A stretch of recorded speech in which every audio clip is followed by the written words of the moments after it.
Hi, I'm Geri Anderson. I've been a lifelong educator and have worked in community colleges for nearly 35 years. I served as the Vice President and Provost for the Colorado Community College system during the time that we successfully completed a statewide developmental education reform. Today I want to share our stories and talk with you about ways I can assist you in implementing a successful reform effort. In Colorado, we really had a problem with developmental education, as only 7% of our students who started at the lowest level ever made it to a college-level course. As we looked at the data, we noticed that students would stop out or drop out of the developmental sequence before they ever even completed a gateway course. They would begin at the developmental level in one or more courses and then just had significantly lower rates than our college-ready students. And as we looked at things, what we determined was that time, not student learning, was the greatest barrier to our developmental student success. In addition to these problems, we also had political pressure in Colorado. We had a wonderful man that was running for lieutenant governor who had served not only as a community college president, but also a four-year institution president. As a result, he knew what the reality was with our developmental ed success rates and made a political stand to run legislation to change how we did developmental education in Colorado. So I worked with him and said, if you give us 18 months, I promise you we'll turn this around and let our faculty members determine what's the right thing to do as opposed to using legislation as a hammer. So together we compromised and began our work in Colorado. In Colorado, I always tell people that if we found some competency that students couldn't do, what we did was just add another developmental course. So you can see our traditional sequence included 4 levels of math prior to ever getting to a gateway course. We had 3 levels of English and 3 levels of reading. So students easily could be enrolled in a community college for 2 years prior to ever entering a college-level course. So with that model, as I said earlier, we had too many exit points that students could depart from. We had too many courses, which took too many semesters. And then in addition, we taught reading and writing in isolation in separate courses. And our math was completely focused on completing college algebra. And so we knew that we had these problems that needed to be resolved. As a result, I formed a statewide task force with representatives from 15 community colleges, four-year institutions, and other interested parties. I explained to the task force that I didn't know what the answer was, but we were going to take a year to explore, look at research, best practices, other models, and together we would determine what the model would be in Colorado. I was excited that administrators, advisors, testing center coordinators, and faculty worked together to come up with 2 very, very innovative models. In Colorado, we moved away from 1 pathway in math, as you can see, to 2. For our STEM students, we still have the algebra pathway, and I have shifted my language. I call this the pre-calculus pathway because the reality is we're really moving them into calculus. So for our lowest level students, they take a 1-semester literacy course with a lab attached to it, and then they move directly into college algebra.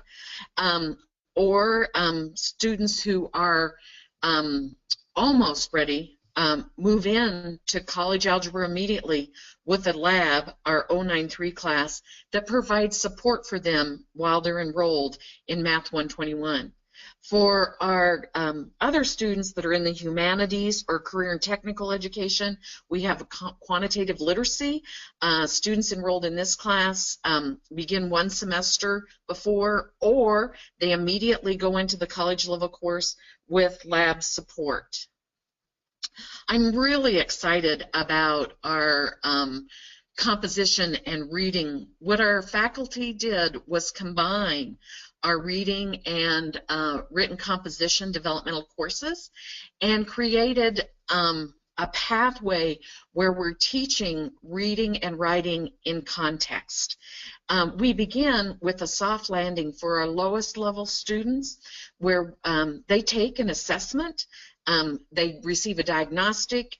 If they're not ready to move into work, and we know that without extra support they won't be successful, we have a number of options of non-credit free opportunities for them where they work specifically on the targeted skills that they need assistance with, and then they come back and reassess, and they either go into a pre-college one semester class with support and then move into their second semester a college level course, or we enroll them in a college level course, either our freshman composition course, English 121, or a 100 level content course, and have a writing support lab with that.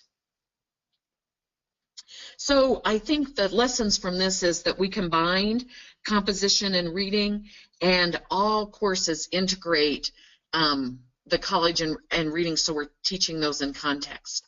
So from a policy perspective, in looking back after we've implemented this for 2 years, I think our success stories revolve around placement, that we no longer use a single point assessment like AccuPlacer, but we have multiple measures that include what I call grit components to place students. We advise students into multiple pathways for math depending on what their mega major is and their interest. And then we also redesigned our assessment and our developmental courses so they only cover the content necessary for college level work. On our coursework side, we provide students the opportunity to enter the Gateway college level course no later than their second term, but hopefully most of them in their first term. I think the multiple pathways for math is important, and then the integration of English and reading was important for us. So the success stories, I know as people begin, they think, oh my gosh, is this going to be a mistake? And our success in Colorado has been amazing. As you can see from our data, 93% of our students successfully complete English during their first semester, and compared to just 34% that completed one level before. We never gave them an opportunity to do that previously. In math, it's so exciting. 78% of our CTE students, 90% of our STAT students, or our quantitative reasoning students, and 82% of our algebra students are successfully completing the college level math course within 1 year of enrollment. I think there's 2 things that we talk about success here: the pathways and then the appropriate amount. What I think, though, is really exciting is how our faculty have responded to this. As I talk to people that are beginning this, they talk about their concerns with resistance from faculty, and I think that our interviews with faculty have shown how successful this has been. We hear 2 things from faculty. One, how they have been reinvigorated by sharing information, and that their quality of teaching has increased by having conversations that are meaningful about teaching and learning with other faculty. The other thing is that putting students who are not college ready into a college level course doesn't impact the course at all. As a matter of fact, they participate at the same level. As you can see, they perform as well or better than students who are college ready, and their essays with the additional support they receive are as meaningful as those students who are college ready. And as a matter of fact, many of our faculty are talking about the lab model, or attaching our studio classes with college level classes really makes sense for all students, because the success rate of students increases dramatically for our developmental ed students who are in there. So how did we get there? as we look, and we've had external evaluators from Rutgers University evaluate and verify that what we're seeing in Colorado really is very positive. And I think that we planned well in terms of what we needed to do to move forward with this 18-month transition. And so we sat down, and what I believe I can really help you with is looking at the 5 areas that we knew we needed to concentrate on and how we were going to put resources in each of those areas to ensure that what we got to was change as opposed to confusion, anxiety on the part of our faculty, how we would have gradual change and starts and stops or frustration. And so using this model, which turned out to be very successful, and I'm happy to go into it in great depth with you to ensure that you have a plan in place that will ensure positive change for your institution. So as you move forward, please know that you can call on me to assist in terms of how you guide system-level remedial reform efforts, working with policymakers and campus leaders, how you identify and empower your champions to lead to change, and how you prepare faculty, staff, and mid-level administrators for change, how you use, and this is critically important, best practices and academic research and evidence from institutional reforms that have happened across the country, and adjust those to fit into what will work for you, and how you use those models to create your own policies and procedures at your institution. One of the important parts is that you maintain enthusiasm and commitment throughout the process. Additionally, I can share with you how we looked at the co-requisite models and why those were important to us in Colorado.